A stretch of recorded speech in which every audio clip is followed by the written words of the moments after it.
Menteri Keuangan Sri Mulyani mencopot Rafael Alun Trisambodo, pejabat Direktorat Jenderal Pajak yang anaknya menganiaya putra petinggi GP Ansor. Mulai hari ini, Saudara RAT, saya minta untuk dicopot dari tugas dan jabatannya. Dasar pencopotan dari jabatan struktural adalah pasal 31 ayat 1 PP 94 tahun 2021 mengenai disiplin pegawai negeri sipil.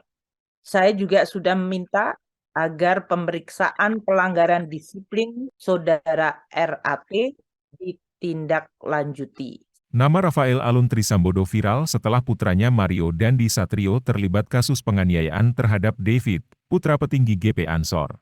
Selain terkait penganiayaan, Rafael juga disorot terkait gaya hidup mewah anak dan hartanya yang fantastis yakni mencapai 56 miliar rupiah.